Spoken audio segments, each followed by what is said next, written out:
Bismillahirrahmanirrahim. Bahas tentang teori-teori masuknya Islam ke Nusantara. Sejak di bangku sekolah, kita diajarkan tentang kapan masuknya Islam ke Nusantara. Hal ini sebenarnya bukanlah pelajaran yang asing lagi bagi telinga kita. Setidaknya ada 3 teori mengenai kapan dan dari mana Islam disebarkan ke Nusantara ini. Masing-masing teori ini memiliki perspektif sendiri-sendiri.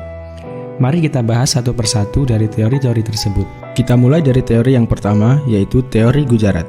Teori Gujarat mengatakan bahwa Islam masuk ke Nusantara pada abad ke-13 Masehi dan penyebarnya berasal dari Gujarat, India bagian barat, yang berdekatan dengan Laut Arab. Siapa sangka, teori ini menjadi kondang dan diajarkan di sekolah-sekolah, bahkan menjadi rujukan bagi pendidikan di negeri ini. Pasalnya, para pelopornya bukan main.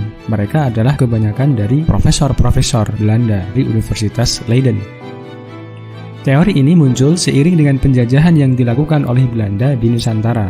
Karena teori ini ditulis oleh orang-orang kepercayaan penjajah yang pada saat itu menguasai tanah air ini, dan kemudian didukung oleh kekuasaan kolonial Belanda pada saat itu, maka seolah-olah teori ini menjadi tak terbantahkan, bahkan menjadi teori ini.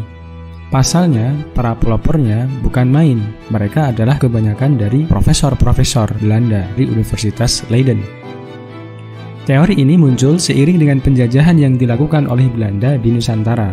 Karena teori ini ditulis oleh orang-orang kepercayaan penjajah yang pada saat itu menguasai tanah air ini, dan kemudian didukung oleh kekuasaan kolonial Belanda pada saat itu, maka seolah-olah teori ini menjadi tak terbantahkan, bahkan menjadi sumber rujukan para sejarawan. Hal ini selaras dengan tujuan Belanda untuk memadamkan kekuatan Islam di Nusantara yang pada saat itu menjadi musuh mereka, dengan cara merubah pandangan masyarakat melalui tulisan-tulisan sejarah yang dibuat para orientalis Belanda.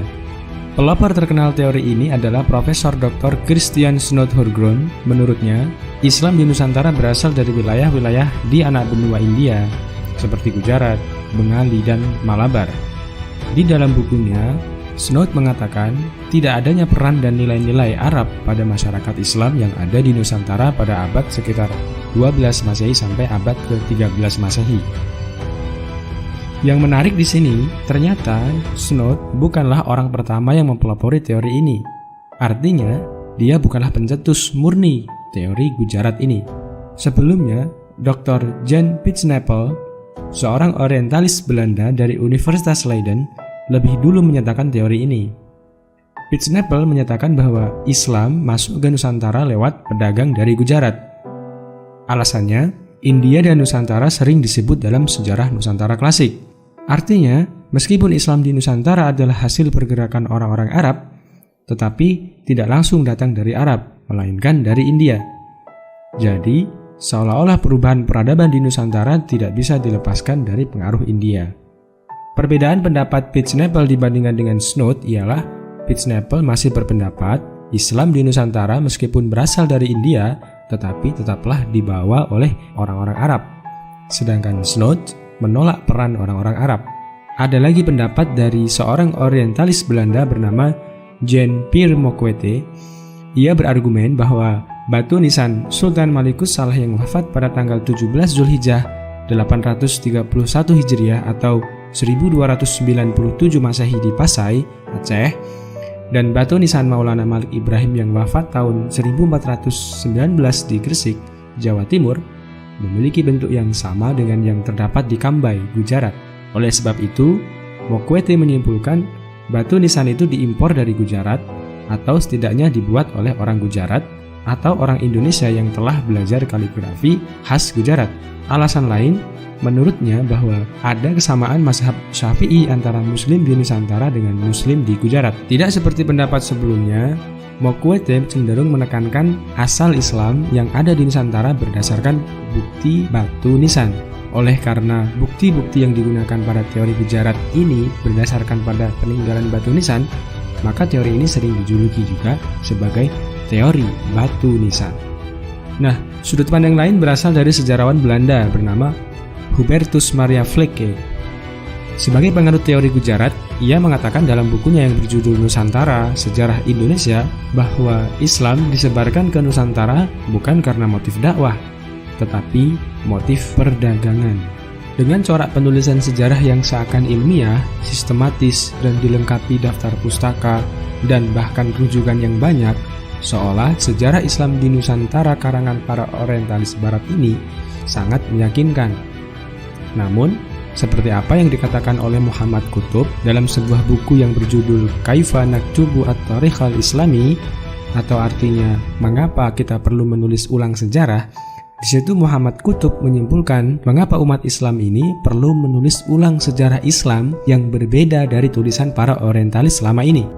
Selanjutnya adalah teori Persia. Teori ini memiliki kesamaan dengan teori Gujarat. Bedanya, di dalam teori Persia memandang adanya kesamaan mazhab yang ada di Indonesia dengan yang ada di Persia. Gujarat dipandangnya sebagai daerah yang dipengaruhi oleh Persia dan menjadi tempat singgah ajaran-ajaran Persia ke Indonesia. Teori ini dipelopori oleh Husein Joyodiningrat. Beliau berpendapat bahwa tradisi dan kebudayaan Islam di Indonesia memiliki persamaan dengan yang ada di Persia atau Iran sekarang. Semisal seni kaligrafi yang terpahat pada batu-batu nisan bercorak Islam di Nusantara. Contoh lain adalah tradisi peringatan 10 Muharram atau tradisi budaya Islam Persia yang juga mirip dengan tradisi serupa di Nusantara, yakni upacara tabwik atau tabut di beberapa wilayah pesisir Sumatera.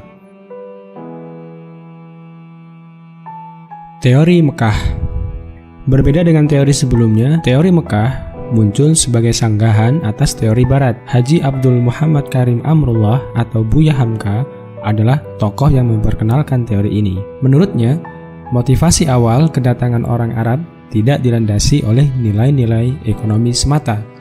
Sebab, dalam pandangan Buya Hamka, jalur perdagangan antara Nusantara dengan Arab telah berlangsung jauh sebelum Masehi. Penyebaran Islam ke Nusantara didorong oleh motivasi spirit penyebaran agama Islam atau dakwah. Buya Hamka malah curiga terhadap prasangka-prasangka penulis orientalis barat yang cenderung memojokkan Islam di Nusantara. Buya Hamka menolak anggapan bahwa Islam dibawa oleh pedagang dari Gujarat, India, sejak abad ke-13 Masehi.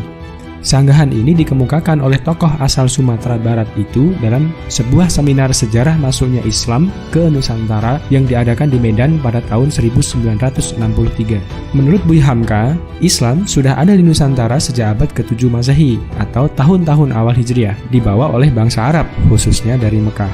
Beliau menyebutkan bahwa Gujarat hanya sebagai tempat singgah bagi para pedagang Arab sebelum menuju ke Nusantara. Salah satu bukti teori Mekah ini adalah naskah kuno dari Cina yang menyebutkan sekelompok bangsa Arab telah bermukim di kawasan pantai barat Sumatera, tepatnya di Barus, Tapanuli Tengah, Sumatera Utara, pada tahun 625 Masehi.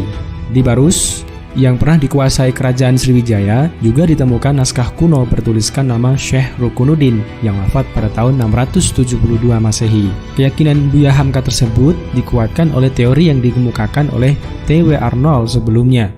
Berdasarkan sumber yang sama, yaitu berita dari Cina, Arnold dalam bukunya yang berjudul The Preaching of Islam menyebutkan bahwa ada seorang pembesar Arab yang menjadi kepala daerah pendudukan bangsa Arab di pantai barat Sumatera pada tahun 674 Masehi. Penulis barat, kata Buya Hamka, melakukan upaya yang sangat sistematik untuk menghilangkan keyakinan negeri-negeri Melayu tentang hubungan rohani yang mesra antara mereka dengan tanah Arab sebagai sumber utama Islam di Indonesia dalam menimba ilmu agama.